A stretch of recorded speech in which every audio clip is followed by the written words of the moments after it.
Hi, my name is Guerra, and I will be performing 12 Bowls of Glass by Bucky, Sinister.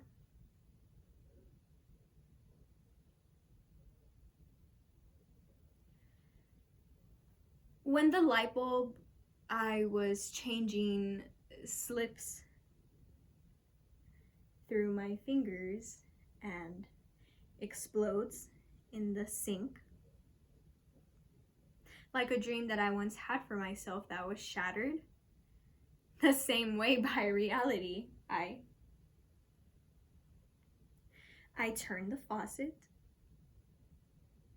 and I watch the water take the tiny frozen spasms of glass down the steel throat of the sink because I want the sink to feel like I do. In today's day and age, teenagers go through so much, but we don't let anyone see that. We don't let anyone see that because we are afraid that the older, more life-experienced adults will judge us and tell us that we don't know what real problems feel like. So we put up a disguise that hides what's really going on in our lives. But I want to break that facade. I want society to accept that teenagers, being as young as we are, still go through the problems that life brings everyone at one point in their lives. In 12 Bowls of Glass by Bucky Sinister, we see what really goes on in the lives and minds of seemingly normal teens. So I was in a restaurant with a mirror for one wall. And this lady kisses a mirror. God, I had never seen anyone do this in public. And when she did it again, I started to laugh. Oh, and she turned around and said, "What?" And so I said, "Do you kiss the mirror when you're alone too, or just when you're in public?" And she said when she's alone too. And not only that she had kissed a mirror, but her toaster too, which had burned her lips. God, people talk about homeless people and others who talk to themselves are crazy.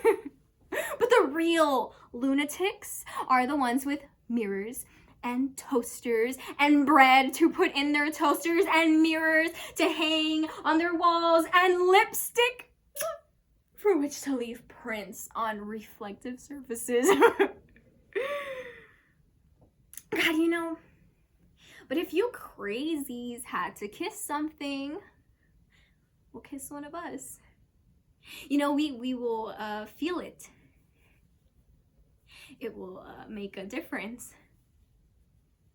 Some of the clouds can go away, and maybe even a few of us will quit talking to ourselves. It's a wonder. 2 blackbirds sitting on a power line, smoking a cig, and one says to the other, "Hey man, let's fly like the humans. Let's fly so close to the ground. Let's live in their houses and eat from their tables."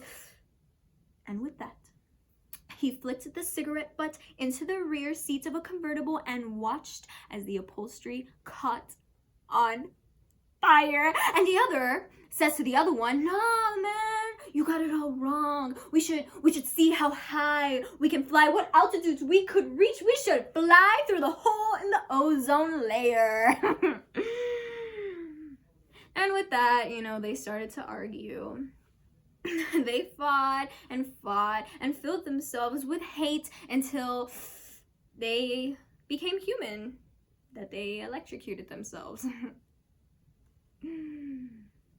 It's a wonder we all aren't.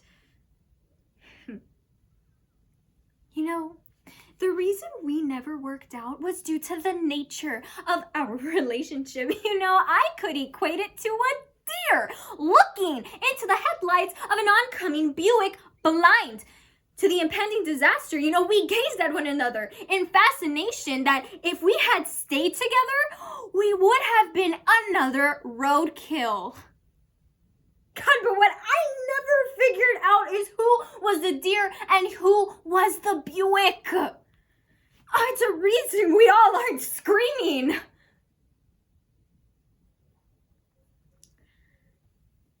Uh, there are things that I try so hard to forget. But forgetting them would be like forgetting that I had arms or legs. And when it all gets to be too much, my body is tired. Even though I never want to sleep again. And my eyeballs have gone stale. And, I think to myself, God help me. I am dying in here. I'm dying in my own mind.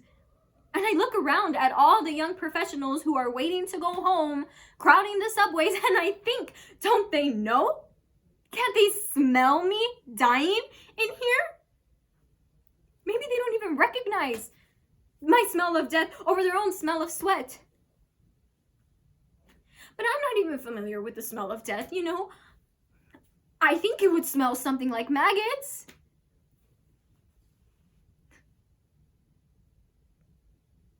When I was a child, I believed in magic.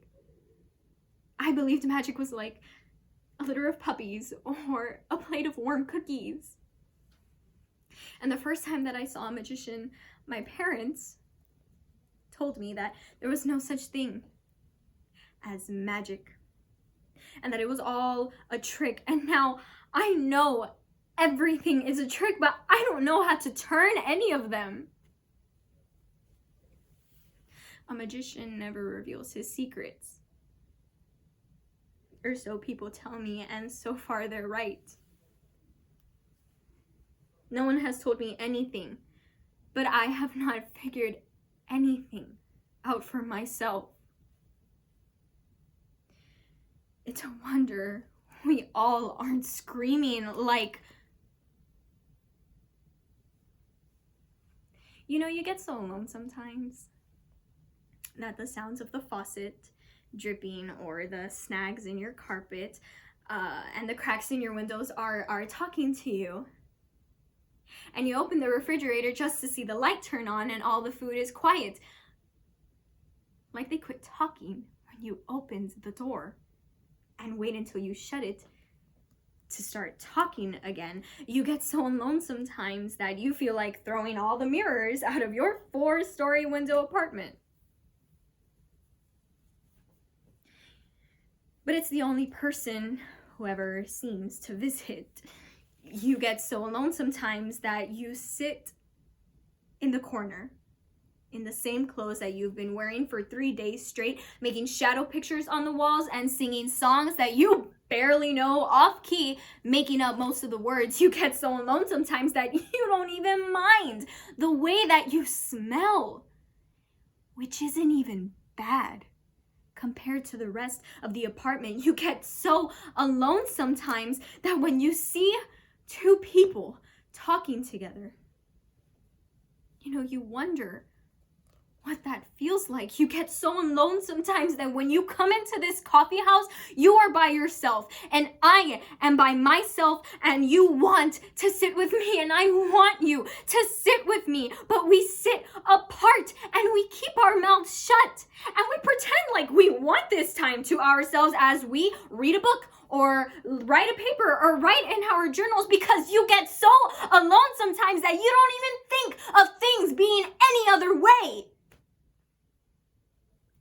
It's a wonder we all aren't screaming like madmen. They say that you have to eat 12 bowls of cereal to get the nutrition that you get from 1 bowl of total. Well, maybe you have to eat 12 bowls of glass to feel what you get from 1 bowl of my life.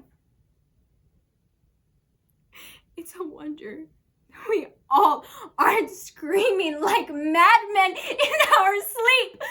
Our sleep, our sleep, our sleep, our sleep, our sleep, our sleep, our sleep.